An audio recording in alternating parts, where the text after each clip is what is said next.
الحمد لله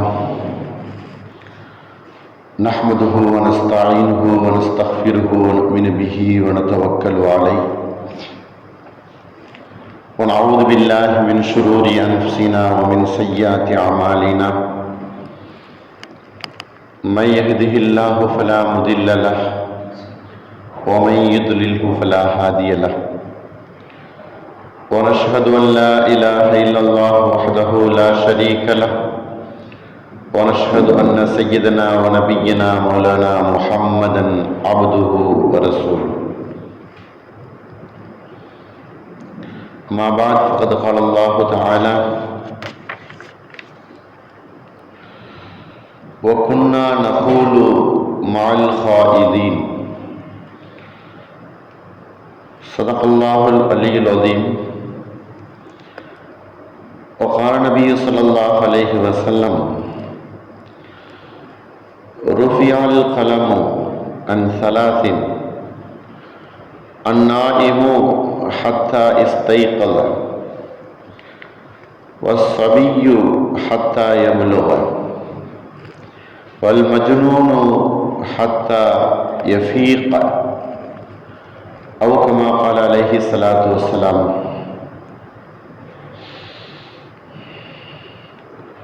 புகழ் அனைத்தும் அல்லாஹ் ஒருவனுக்கே, சாந்தியும் சமாதானமும் எங்கள் முஹம்மது ஸல்லல்லாஹு அலைஹி வஸல்லம் அவர்கள் மீதும், அவர்களை பின்பற்றிய உத்தம சத்திய சஹாபாக்கள், தாபியீன்கள், தபா தாபியீன்கள், குறிப்பாக நம் எல்லோரின் மீதும் அல்லாஹுவின் சாந்தியும் சமாதானமும் என்றென்றும் நின்று நிலவட்டுமாக. அல்லாஹ் நாம் ஒன்று கூடியிருக்கக்கூடிய இந்த ஜும்மாவுடைய நாளை கொண்டு நம்முடைய அல்லாஹுவின் பொருத்தத்தை நம் எல்லோருக்கும் அல்லாஹ் தந்தல் புரிவானாக. நாம் வணங்கக்கூடிய வணக்கங்கள், இபாதத்துகள், உபரியான அல்லாஹ்வினுடைய வணக்க வழிபாடுகள் அனைத்தையும் அல்லாஹ் கபூல் செய்வானாக. வணக்க வழிபாடுகளிலே அதிகப்படுத்திக் கொள்ளக்கூடிய தௌஃபீக்கையும் வாய்ப்பையும் அல்லாஹ் நாம் எல்லோருக்கும் தந்தல் புரிவானாக. அன்பானவர்களே, இந்த வாரத்தினுடைய ஜும்மா பிரசங்கத்தின் தலைப்பு, இளைஞர்களே இதை கேளுங்கள். ஏன் இந்த தலைப்பு? எதற்காக வேண்டி? இன்றைக்கு வளர்ந்து வரக்கூடிய இளைய சமூகம் எப்படி வளர்ந்து வந்து கொண்டிருக்கிறது, எப்படியெல்லாம் செய்திகள் பரவி கொண்டிருக்கிறது, அவர்களுடைய செயல்பாடுகள் எப்படியெல்லாம் இருந்து கொண்டிருக்கிறது என்பதை நேரடியாக பார்க்கும் பொழுதும், செய்திகள் வாயிலாக கேள்விப்படும் போதும், இளைய சமூகம் எதை நோக்கி பயணப்பட்டு கொண்டிருக்கிறது என்கிற விஷயத்திலே மிக மிக நாம் கவனித்து எச்சரிக்கையாக செயல்படக்கூடிய ஒரு காலகட்டத்திலே இந்த சமூகத்தினுடைய கடமை இருந்து கொண்டிருக்கிறது. இளைஞர்கள் தான் நாளையினுடைய இந்த நாட்டின் முதுகெலும்பு. எல்லா வகையிலையும் இன்று வரக்கூடிய இந்த இளைஞர்கள் நாளைய தினம் இந்த நாட்டையும் நாட்டு மக்களையும் வழிநடத்துவார்கள், பாதுகாப்பார்கள் என்கிற ஒரு மிகப்பெரிய எதிர்பார்ப்பு இந்த சமூகத்தில் இருந்து கொண்டிருக்க, இந்த நாட்டுக்கு தேவையாக இருக்க, ஆனால் அவர்கள் போகக்கூடிய போக்கும் அவர்கள் நடந்து கொள்ளக்கூடிய விதமும் தன்னையும் அழித்து இந்த நாட்டையும் அழிக்கக்கூடிய ஒரு சூழ்நிலை உண்டாகுமோ என்கிற பயம், ஒரு அச்சம். இன்றைக்கு நாம் பார்க்கிறோம், ஒரு மனிதனுடைய வாழ்க்கைக்கு தேவையான எல்லா காரியங்களையும் செய்து கொடுக்கிறோம். சிறு வயதிலிருந்து வளர்வதற்கு, விளையாடுவதற்கு, அறிவை வளர்த்துக் கொள்வதற்காக வேண்டிய கல்விகள், வேலை வாய்ப்புகள், அனைத்திற்கும் நாம் இந்த வாலிபர்களுக்கு எல்லா வகையிலையும் உறுதுணையாக இருந்து செய்து கொடுக்கிறோம். எதற்காக வேண்டி? படிப்பு எதற்கு? பட்டம் எதற்கு? உத்தியோகம் எதற்கு?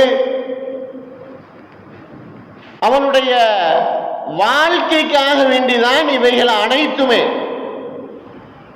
சம்பாத்தியம் எதற்கு? அவனுடைய வாழ்க்கைக்கு. படிப்பு எதற்கு? அவன் வாழ்வதற்கு. வேலை வாய்ப்புகள் எதற்கு? அவன் வாழ்வதற்கு. அவன் உலகத்தில் வீடு கட்டுகிறான் எதற்கு? வாழ்வதற்கு. வாழ்வதற்காக வேண்டி இருக்கக்கூடிய அனைத்தும் அவனுடைய வாழ்க்கையை பூர்த்தி செய்கிறதா? வாழ்க்கைக்கு உகந்ததாக இருக்கிறதா? எல்லாத்தையும் படித்து முடித்து பட்டங்கள் வாங்கி வேலைக்கு வந்த போதிலும் அவன் வாழ்க்கையிலே தோல்வியை அடைகிறான், வாழ்க்கையிலே தோற்று போய்விடுகிறான். இதுதானே இன்றைக்கு இருந்து கொண்டிருக்கிறது. பள்ளி படிப்பினுடைய பருவ காலங்கள் முதற்கொண்டு அறிவை வளர்த்து, என்னுடைய உத்தியோகத்தை வளர்த்து, வருமானத்தை ஈட்டி முழுமை அடைந்த போது என்னுடைய வாழ்க்கை தோற்று போய்விட்டது என்பதைத்தானே இளைஞர்கள் இன்றைக்கு அவர்களுடைய நிலைமை இருந்து கொண்டிருக்கிறது. அப்ப வாழ்க்கைக்கு தேவையானது எது? படிப்பா அல்லது அவன் பார்க்கக்கூடிய வேலையா, வருமானமா? எது அவனுக்கு தேவை? வெற்றி பெறக்கூடிய வாழ்க்கையினுடைய தேவை எது?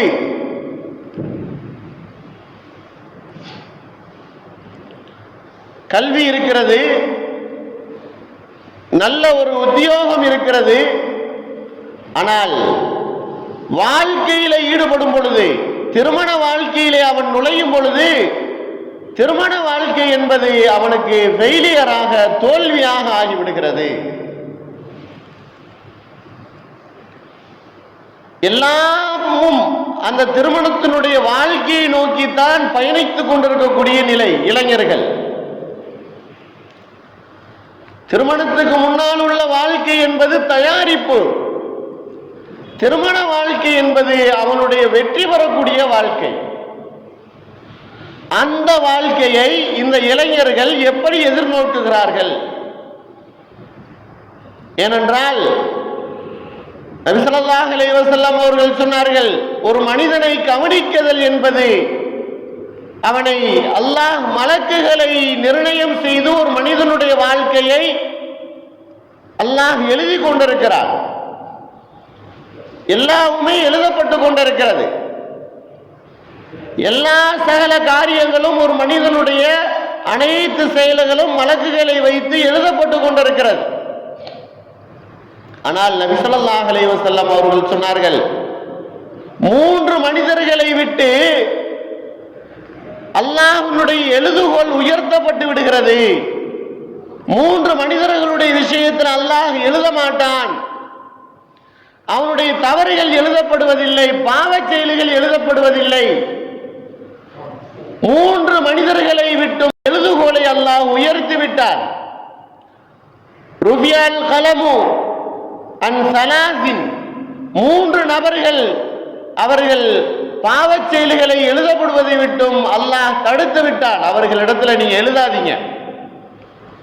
3 நபர்களுடைய பாவச் செயல்கள், நன்மையான செயல்கள் எழுதப்படும். ஆனால் 3 மனிதர்களுடைய பாவச் செயல்கள் எழுதப்படாது. நபி ஸல்லல்லாஹு அலைஹி வஸல்லம் அவர்கள் கூறினார்கள், முதல் மனிதர் அந்நாயிமு, தூங்கக்கூடிய மனிதர், அவர் விழிக்கும் வரை, தூங்கக்கூடிய மனிதர் அவர் என்ன செய்தாலும் என்ன பாவங்கள் செய்தாலும் எழுதப்படுவதில்லை. அவர் முழிக்கும் வரை, அவர் தூக்கத்திலிருந்து உறக்கத்திலிருந்து அவர் எழுந்திருக்கும் வரை அவருடைய பாவங்கள் எழுதப்படுவதில்லை.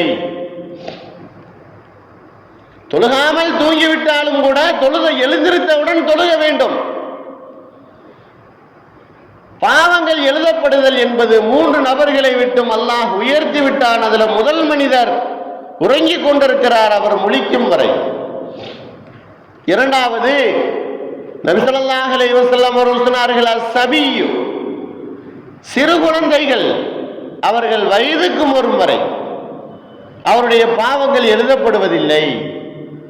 அஸ்ஸபியு ஹத்தா யபுலுக,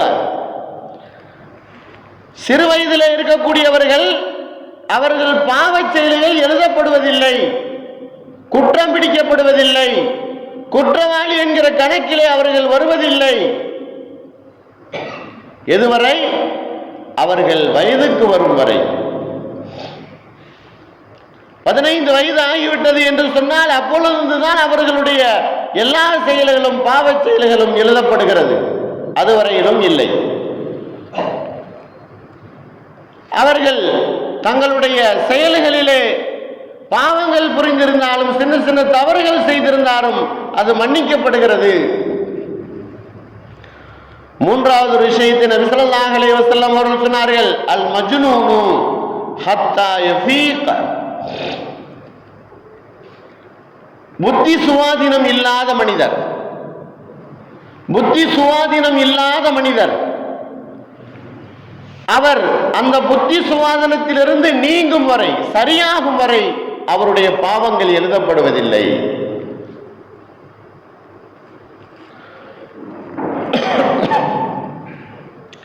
பொதுவாக ஒரு மனிதனுக்கு கடமை என்பது அவன் வயதுக்கு வந்தவனாக இருக்கணும், புத்தி சுவாதீனம் உள்ளவனாக இருக்கணும், அவன் நல்ல ஒரு நிலைமையிலே இருக்க வேண்டும். அப்பொழுதுதான் கடமை, அல்லாஹ் சொல்லியிருக்கக்கூடிய கடமைகள் என்பது, தொழுகையாக இருக்கட்டும், நோன்பாக இருக்கட்டும், மற்ற பிற கடமைகளாக இருக்கட்டும், எதுவாக இருந்தாலும் அவன் வயதுக்கு வந்தவனாக இருக்க வேண்டும். இந்த நிலைமையை தாண்டி இன்றைக்கு இருக்கக்கூடிய இளைஞர்கள் எத்துணை தவறுகளை நாம் அவர்களிடத்தில் நாம் பார்க்கிறோம். சாதாரணமாக பள்ளி படிப்பிலிருந்து ஆரம்பிக்கக்கூடிய இந்த பாவச் செயல்கள், கொடூரமான செயல்கள், வன்முகமான செயல்கள் இன்றைக்கு ஆரம்பத்திலிருந்தே உருவாகி விடுகிறது. ஒவ்வொரு நாளும் செய்தியில, பேப்பர்ல நம்ம பார்த்து கொண்டிருக்கிறோம். பள்ளிக்கூடத்திலே படிக்கக்கூடிய குழந்தையை ஒரு தாய், நீ இந்த மாதிரி தவறு செய்யாது என்பதாக தடுக்கிறாள். ஒரு தாய் தடுக்கிறாள். அந்த தாயை கொலை செய்வதற்கு அந்த பையன் முயற்சி செய்து விடுகிறான், கத்தி எடுத்து குத்தி விடுகிறான். செய்திகளை நாம் பார்க்கிறோம். படிக்க வைக்கிறோம், படிப்பு கொடுக்கிறோம், அனைத்தையும் செய்யக்கூடிய அந்த நிலை இன்றைக்கு ஒரு கொடூரமான செயல்களை இந்த சமூகம் கற்றுக்கொண்டு இருந்து கொண்டிருக்கிறது. இதுல நாம் எப்படி எச்சரிக்கை செய்யாமல், கவனம் செலுத்தாமல் இருக்க முடியும்? சரி, படித்தவர்கள் அவர்களுடைய குடும்ப வாழ்க்கையிலே வெற்றி பெறுகிறார்களா என்று பார்த்தால், நல்ல உத்தியோகத்தில் இருக்கக்கூடியவர்கள் கூட குடும்ப வாழ்க்கை என்பது ஒன்று என்று வரும் பொழுது அதுல எந்த ஒரு முடிவும் எடுக்க முடியாத நிலையிலே தவறிலே தள்ளப்பட்டு விடுகிறார்கள். படித்து பட்டம் பெற்று நாட்டையே காப்பாற்றிய ராணுவ வீரர் தன்னுடைய மனைவியை கொன்று துண்டு துண்டாக ஆக்கி குக்கரிலே வேக வைத்து குளத்திலே கொட்டிய காட்சி செய்தி. படிப்பு, உத்தியோகம், வருமானம் எல்லாமே வாழ்க்கையை நாசப்படுத்தி கொண்டிருக்கக்கூடிய ஒரு நிலையை இன்றைக்கு நாம் பார்த்து கொண்டிருக்கிறோம். இந்த இளைய சமுதாயம் இவர்கள் எப்படி இதிலிருந்து மீட்டெடுப்பது இதற்குரிய நிலை என்ன? ஆண் பிள்ளைகளுக்கும் பெண் பிள்ளைகளுக்கும் நாம் மாப்பிள்ளையும் பெண்ணையும் தேர்வு செய்து நிக்கா செய்யக்கூடிய அளவுக்கு அந்த பெண் பிள்ளைகளையும் ஆண் பிள்ளைகளையும் வளர்த்து கொண்டு வந்து விடுகிறோம். ஆனால் அவர்கள் குடும்ப வாழ்க்கையிலே வெற்றி பெறக்கூடிய தகுதி அவர்களிடத்தில் இருக்குதா என்பதை நாம் மறந்து விடுகிறோம். சொல்லி வளர்க்கவில்லை, அனுபவத்தை கொடுத்து வளர்க்கவில்லை. ஒரு இளைஞன் தன்னுடைய எல்லா நிலைமைகளையும் அவன் வெற்றி கொண்டு அவன் தேர்ச்சி பெற்று குடும்ப வாழ்க்கையிலே நுழைகிறான் அப்படின்னு சொன்னா அவனுடைய தகுதி என்ன? குடும்ப வாழ்க்கைக்குள் நுழையக்கூடிய தகுதி அந்த இளைஞன் பெற்று இருக்கிறானா? அப்படி இருந்தால் தானே அவன் குடும்ப வாழ்க்கையிலே வெற்றி பெற முடியும். இளைஞர்களிடத்திலே போதைப் பொருளுடைய உபயோகம் அதிகமாக ஆகிக் கொண்டிருக்கிறது. போதைப் பொருளை உபயோகப்படுத்தக்கூடிய நிலை என்பது இன்றைக்கு சர்வசாதாரணமாக ஆகிக் கொண்டிருக்கிறது. இளைஞர்களை வழிகெடுப்பதற்காக வேண்டிய பெரிய பெரிய நிறுவனங்கள் முயற்சி செய்து கொண்டிருக்கிறது. போதைப் பொருளை கொடுத்து இளைஞர்களிடத்திலே உபயோகப்படுத்த சொல்லுகிறான். அவர்கள் அதற்கு அடிமையாகிறார்கள். அதன் மூலமாக குடும்ப வாழ்க்கையிலே அவர்கள் பெண்ணையும் அந்த குடும்பத்தையும் திருப்திப்படுத்த முடியாத நிலை ஏற்படுகிறது. அதிலே அவர்களுக்கு மத்தியிலே பிரச்சனையும் பிணக்குகளும் ஏற்பட்டு விடுகிறது. அல்லாஹ் திருமறையிலே என்ன சொல்லுகிறான் தெரியுமா? ஒரு ஆண் அவன் குடும்பத்திற்கு தகுதியானவன் என்பதற்குரிய அடையாளம் என்னவென்று சொன்னால் குடும்பத்தை கட்டி காக்கக்கூடிய ஒரு முடிவு எடுக்கக்கூடிய திறன் அவனிடத்தில் இருக்க வேண்டும். இன்றைக்கு இல்லையே. குடும்பத்தினுடைய முடிவை ஒரு இளைஞன் தன்னுடைய குடும்பம், தான் கட்டிய மனைவி, தனக்கு பிறந்திருக்கக்கூடிய குழந்தை, இவர்களுடைய முடிவை நான் தான் எடுப்பேன் என்கிற ஒரு நிலைமை இன்றைக்கு இருந்து கொண்டிருக்கிறதா? சில குடும்பங்களிலே பார்க்கிறோம், திருமணம் முடிப்பது முதற்கொண்டு குழந்தைகள் பெற்றெடுப்பது முதற்கொண்டு அந்த குழந்தைகளை வளர்ப்பது முதற்கொண்டு அந்த தந்தை தான், அந்த தாத்தா தான் வளர்த்து கொண்டிருக்கிறார். எனக்கு ஒன்றும் தெரியாதுங்க, எங்க அத்தாவுக்கு தான் அனைத்தும் தெரியும், அவர்கிட்ட கேட்டுக்கங்க, அவருக்கு தான் அனைத்தும் தெரியும் என்பதாக சொல்லப்பட்டு விடுகிறது. சாதாரணமா ஒரு மாப்பிள்ளை இடத்துல மகர் என்று என்னவென்று கேட்கும் போது கூட அது எங்க அத்தாவுக்கு தான் தெரியும் அப்படிங்கிறார் அந்த மாப்பிள்ளை. அவரிடத்துல கேட்டுக்கொள்ளுங்க. அந்த மாதிரி ஒரு சூழ்நிலை இன்றைக்கு மார்க்கம் தெரியாமல், மார்க்கத்தினுடைய விஷயங்கள் தெரியாமல், அல்லாஹ் குர்ஆன்ல சொல்லுகிறான், ஒரு ஆண்மகன் எப்படி தன்னுடைய குடும்ப வாழ்க்கையில இடுவதற்கு அவன் நுழைவதற்கு தகுதி என்னவென்று சொன்னால் தன்னுடைய மனைவி, தன்னுடைய பிள்ளை, தன்னுடைய குடும்பம் அனைத்தினுடைய முடிவையும் தான் எடுக்க வேண்டும். அந்த தகுதி இருக்கிறதா? பிரச்சனைகள் வந்தது என்று சொன்னால் தீர்வு காண முடியும். அந்த தகுதி இருக்கிறதா? இன்றைக்கு அது இல்லாமல் போகும்போது நிறைய குடும்பங்களுடைய விஷயங்களிலே அவர்களை பார்க்கும் பொழுது மாப்பிள்ளை பிடிக்கவில்லை, மறுநாளே 2 நாளே 1 வாரத்திலே தலாக்கும் குலாவும் ஏற்படக்கூடிய நிலையை இன்றைக்கு இளைஞர்களிடத்தில் நாம் பார்க்கிறோம். அன்பானவர்களே, குடும்ப வாழ்க்கைக்காக வேண்டிதான் அனைத்துமே, நம்முடைய அனைத்து பேக்ரவுண்ட் அனைத்துமே, படிப்பு, உத்தியோகம், நம்முடைய வருமானம், நம்முடைய குடும்பம், இவைகள் அனைத்தும் குடும்ப வாழ்க்கையை குறிக்கோளாக கொண்டுதான். நபி ஸல்லல்லாஹு அலைஹி வஸல்லம் அவர்கள் அருமையாக சொல்லுவார்கள், ஒரு ஆண் மகனுக்கு நீங்கள் திருமணம் முடித்து வைத்தீர்கள் என்று சொன்னால் இப்படி சொல்லுங்கள், மகனே, உன்னை நான் பெற்றெடுத்தேன், உனக்கு நல்ல பெயர் வைத்தேன், படிப்பை கொடுத்தேன், அறிவை கொடுத்தேன், நல்ல வருமானத்தையும் உள்ள வழியையும் சொல்லிக் கொடுத்தேன், உனக்கு நிக்காகவும் செய்து வைத்து விட்டேன்.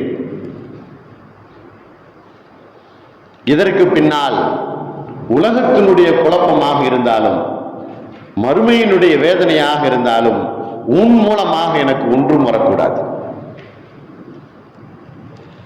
உலகத்தினுடைய குழப்பமாக இருந்தாலும் என்னை அது சாரக்கூடாது. மறுமையினுடைய தண்டனையாக இருந்தாலும் அது உன் மூலமாக எனக்கு வரக்கூடாது. அனைத்துக்கும் நீதான் பொறுப்பு. ஒரு தந்தை தன்னுடைய மகனிடத்தில் இதை ஒப்படைக்க வேண்டும். ஆகையினால தந்தையை கவனிக்காமல் அவருடைய பேச்சை கேட்காமல் இருக்கணுங்கிற அர்த்தம் அல்ல. முடிவு எடுக்கக்கூடிய தன்மை என்பது ஒரு மனிதன் நிக்கா செய்யும் பொழுது அவன் தன்னிடத்தில் வைத்துக் கொள்ள வேண்டும். ஆலோசனை கேட்கலாம்.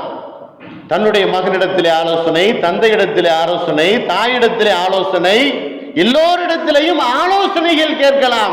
ஆனால் முடிவெடுக்கக்கூடிய தன்மை என்பது அந்த இளைஞனுக்கு சொந்தம். அந்த நிக்கா முடிக்கக்கூடிய ஆண் மகனுக்கு சொந்தம். அதுல ஏதாவது பிரச்சனைகள் வந்தாலும் தீர்வு காண்பது என்பதும் அவனுக்கு சொந்தம். முடிவெடுக்கக்கூடிய தன்மை தான்.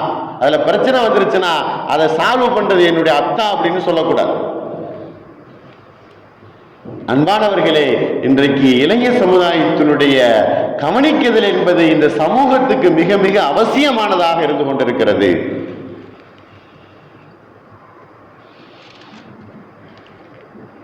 அன்பானவர்களே, ஒரு முக்கியமான விஷயம் என்னவென்று சொன்னால், இன்றைக்கு இளைஞர்கள் வரக்கூடிய இந்த சமூகத்தில் அவர்கள் உடலை பாழாக்குகிறார்கள்.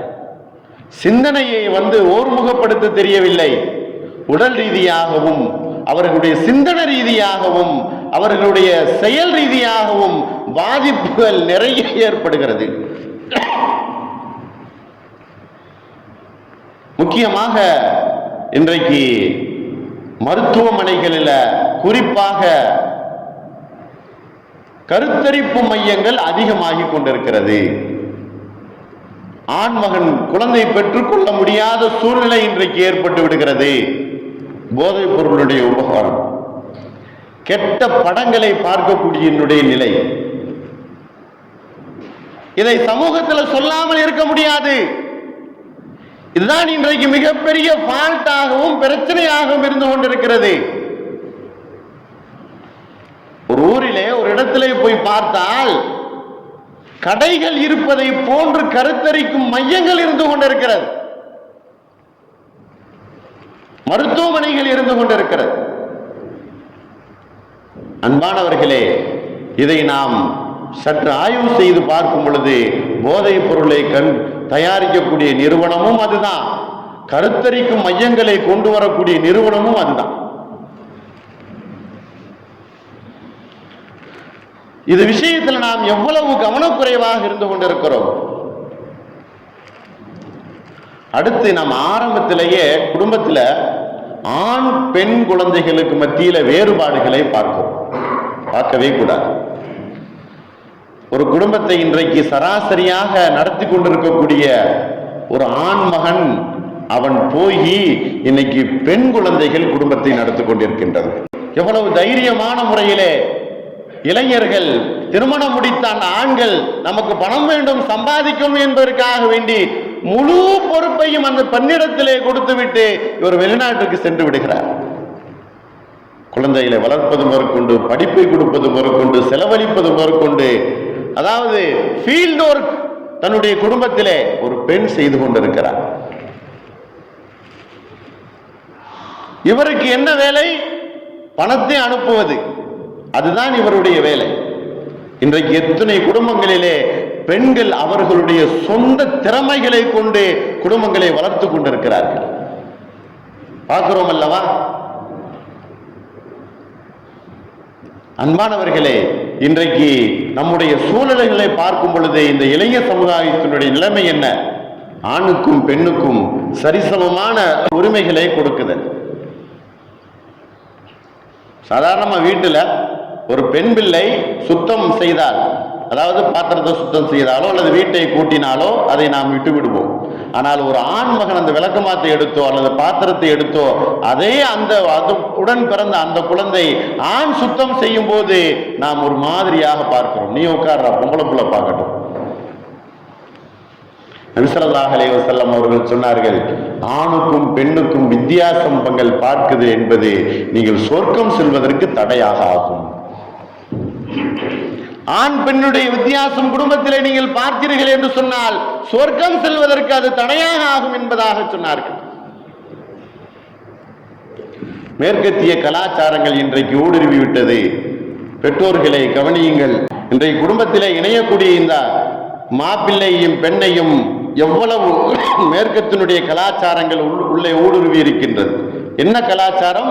குழந்தைகள் பெற்றுக்கொள்ளக்கூடாது என்கிற கலாச்சாரம். நிபந்தனை வைத்தே இன்றைக்கு நிக்கா செய்யப்படுகிறது. குழந்தைகளை பெற்றுக்கொள்ளணும் என்பதாக வற்புறுத்தக்கூடாது. மாப்பிள்ளை வீட்டார், இது யாருடைய கலாச்சாரம்? எங்கிருந்து வந்த கலாச்சாரம்? அல்லாஹ் சொல்லுகிறான், ஃபித்ரத்தல்லாஹி ஃபத்ரன்னாஸ அலைஹா. அல்லாஹ்வுடைய இயற்கை என்பது அது இயற்கையாக வரக்கூடிய ஒன்று. ஷைத்தான் அல்லாஹ்விடத்திலே சொல்லி வந்தானா இல்லையா? நான் மனித சமுதாயத்தை வழிகெடுப்பதற்கு அவனுடைய இயற்கை தன்மையை நான் மாற்றி விடுவேன். நல்ல நட்பு வேண்டும் இளைஞர்களிடத்திலே. எப்படிப்பட்ட நட்பை நடிக்க நம்மிடத்திலே இருந்து கொண்டிருக்கிறது? இளைஞர்களிடத்திலே கெட்ட செயல்கள் செய்யக்கூடிய அந்த நண்பர்களை பார்த்து ஒட்டி கொள்கிறார்கள். நல்ல நண்பர்களை விட்டும் ஒதுங்கி விடுகிறார்கள். நபி ஸல்லல்லாஹு அலைஹி வஸல்லம் அவர்கள் கூறினார்கள், ஒரு நண்பன் என்பவன் அவனை பார்த்தால் அல்லாஹ்வுடைய சிந்தனை வர வேண்டும், அவனிடத்தில் பேசினால் ஈமான் அதிகரிக்க வேண்டும், அவனுடன் உட்கார்ந்தால் அறிவு வளர வேண்டும், அவனுடைய செயல்களை கொண்டு மறுமையினுடைய சிந்தனை வர வேண்டும். இப்படிப்பட்ட நட்பை நம்முடைய ஆண் பிள்ளைகளுக்கும் பெண் பிள்ளைகளுக்கும் ஏற்படுத்த வேண்டும். நல்ல நண்பர்கள் நம்முடைய பிள்ளைகளுக்கு வேண்டும் என்று சொன்னால் நம்முடைய பிள்ளைகளை நல்ல பிள்ளைகளாக வளர்க்க வேண்டும். அப்பொழுதுதான் நல்ல நண்பர்கள் ஒன்று கூடுவார்கள். கெட்டவர்களிடத்திலே கெட்டவர்கள் ஒன்று கூடுவார்கள், நல்லவர்களிடத்திலே நல்லவர்கள் ஒன்று கூடுவார்கள்.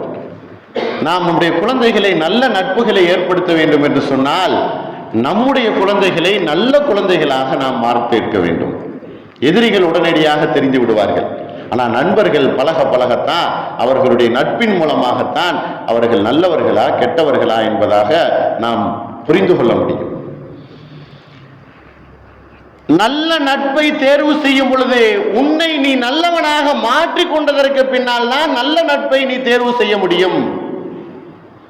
நீ கெட்டவனாக இருக்கும்போது உன்னிடத்தில் நல்லவர்கள் வந்து சேர மாட்டாங்க.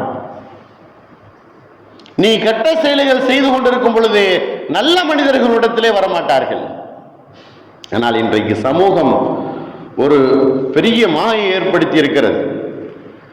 கெட்ட செயல்கள் செய்யக்கூடிய அந்த இடத்திலே வந்து எப்படி காந்தம் அந்த இரும்பை பிடித்துக் கொள்கிறதோ அதுபோல நல்ல மனிதர்களாக இருந்தாலும் அந்த நட்பு அவர்களை கெடுத்து விடுகிறது. இப்படி கெட்டு போய் வீணாகி போய் தங்களுடைய குடும்ப வாழ்க்கையிலேயும் தோல்வியை அடைந்ததற்கு பின்னால் மறுமையிலே அவர்கள் சொல்லுவார்கள்,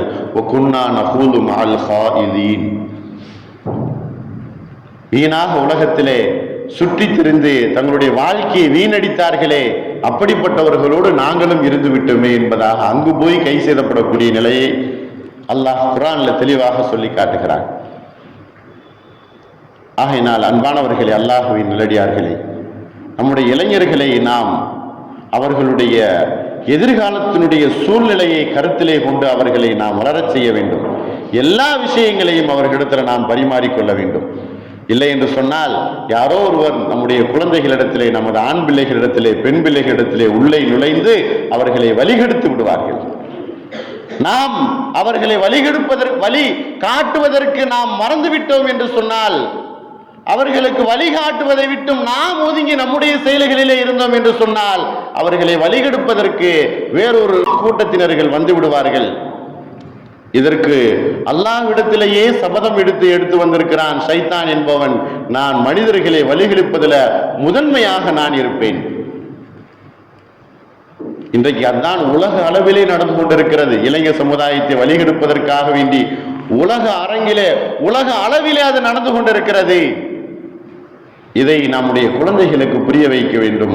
நாம் படிப்பு படிப்பு படிப்பு என்பதாக இருந்தாலும் இன்றைக்கு படித்தவர்கள் வாழ்க்கையிலே வெற்றி பெற முடியுமா என்று சொன்னால் இல்லவே இல்லை. படித்தவர்கள் தான் பொய் பேசுகிறார்கள், படித்தவர்கள் தான் கொள்ளையடிக்கிறார்கள், படித்தவர்கள் தான் அவர்கள் அந்த மாதிரி செய்தது என்று சொன்னால் பதவி உயர்வு அவர்களுக்கு கிடைக்கிறது. படிப்பு ஒரு மனிதனை வாழ்க்கையின் வெற்றி பெற செய்யாது. குர்ஆன் ஹதீஸ் அதில் சொல்லக்கூடிய விஷயங்கள் இவைகள் அனைத்தும் நம்முடைய குழந்தைகளுக்கு வேண்டும். அதை நாம் குழந்தைகளுக்கு கொடுக்க வேண்டும். அதை முக்கியமாக தர வேண்டும். அதுதான் அவர்களுடைய வாழ்க்கையினுடைய வெற்றியையும் ஈடேற்றத்தையும் தரும். அப்படிப்பட்ட நல்ல வாழ்க்கையை நம்முடைய குழந்தைகளுக்கு அல்லாஹ் பொருத்தமான வாழ்க்கை அல்லாஹ் அவர்களுக்கு தந்து அவர்களுடைய வாழ்க்கையை சிறப்பானதாக ஆக்கி அருள் புரிவானாக. வாஹிரு தாவான அல்ஹம்துலில்லாஹி ரப்பில் ஆலமீன். அஸ்ஸலாமு அலைக்கும் வரஹ்மத்துல்லாஹி வபரகாத்துஹு.